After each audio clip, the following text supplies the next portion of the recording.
بسم اللہ الرحمن الرحیم۔ تو خدا ہے کہ جس نے میرے عیبوں پہ پردے ڈالے ہوئے ہیں۔ دعا ابو حمزہ انشاءاللہ آپ پڑھیں۔ استاد میر باقری حفظ اللہ فرماتے ہیں کہ جو ہر شب تھوڑی تھوڑی دعا ابو حمزہ پڑھے وہ یقین کرے اس کے لیے خدا ایک نیا دروازہ معرفت کا کھول دے گا۔ اس میں بے شک دو لائنیں پڑھے۔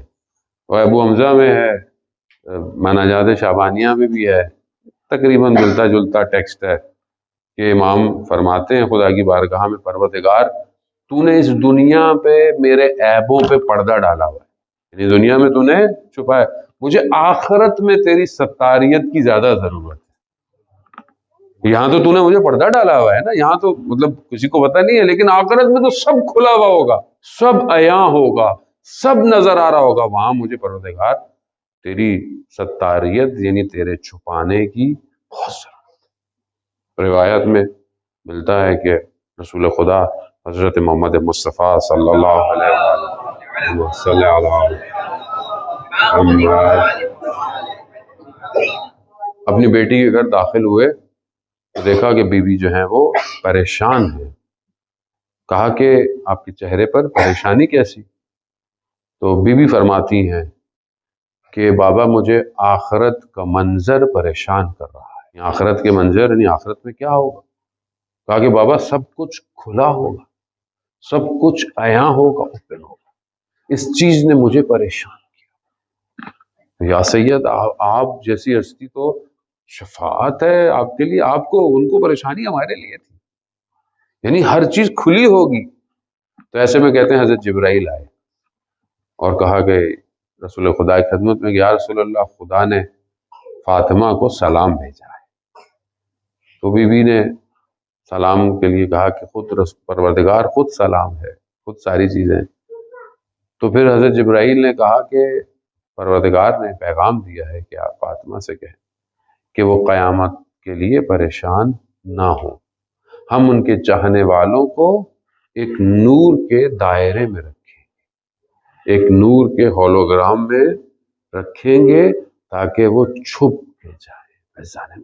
اگر یہ اہل بیت نہ ہو، ان کا دروازہ نہ ہو تو ہمارے پاس تو کچھ نہیں ہے، ہمارے پاس کیا ہے؟ اور ہمارے پاس ہم اتنی کون سی محنت کرتے ہیں کہ جب ہم آتے ہیں بیٹھتے ہیں اور ہماری آنکھوں میں آنسو آ جاتے ہیں، یہ ہمارا تھوڑی کرم ہے، یہ ان کا کرم ہے، اور یہ انہی کی وجہ سے ہے۔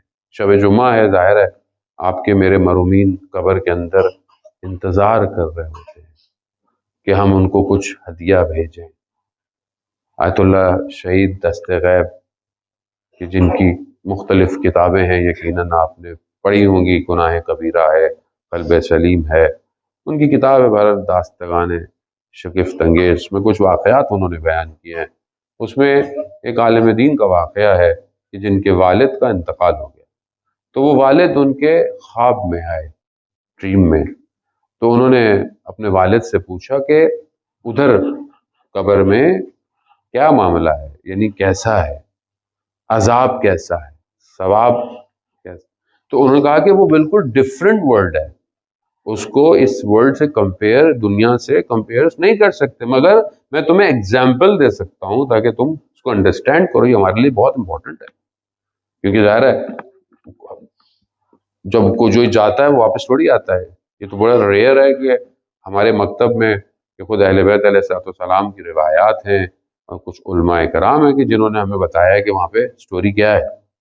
تو وہ کہتے ہیں کہ عذاب جو ہے وہ ایسے ہے جیسے پہاڑ ہیں، چاروں طرف ماؤنٹینز ہیں، اور کوئی وے آؤٹ نہیں ہے، کوئی فرار نہیں ہے، بھاگ نہیں سکتے، آپ کہیں نہیں جا سکتے، کیپچرڈ ہیں، اور آپ کے پیچھے بھیڑیے لگ جائیں، وولف، اور آپ کہاں جائیں گے؟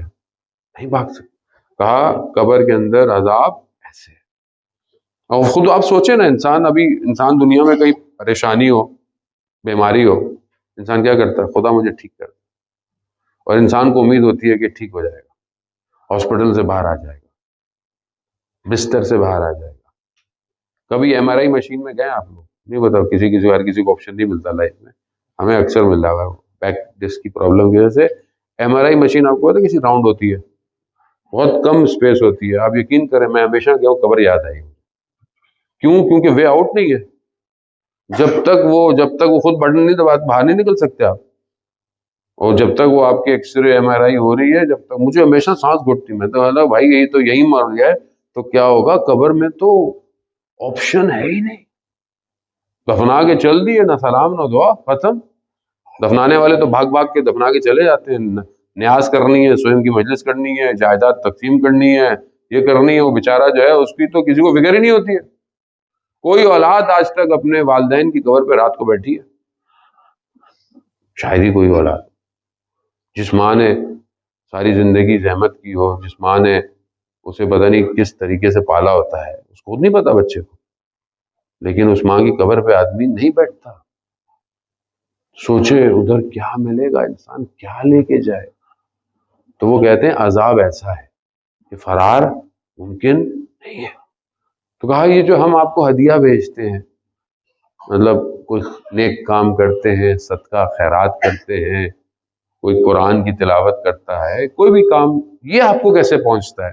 تو کہتے ہیں یہ بھی میں تمہیں ایز اے ایگزامپل سمجھا سکتا ہوں کہ جیسے تم ایک بند کمرے میں ہو اور بہت گرم دھواں ہو اس کے اندر، سانس نہ آ رہی ہو، اور پھر اچانک سے ایک ونڈو کھل جائے اور اس سے ایک ہوا کا جھونکا آئے تازہ.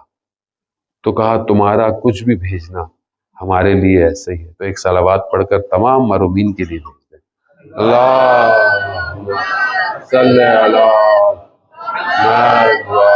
محمد. بہرحال یہ ایک صلوات کا جھونکا سب ہم مرحومین کی قبروں میں ایک تازہ ہوا کا جھونکا گیا ہوگا. یقیناً انہوں نے آپ سب کو بھی یاد کر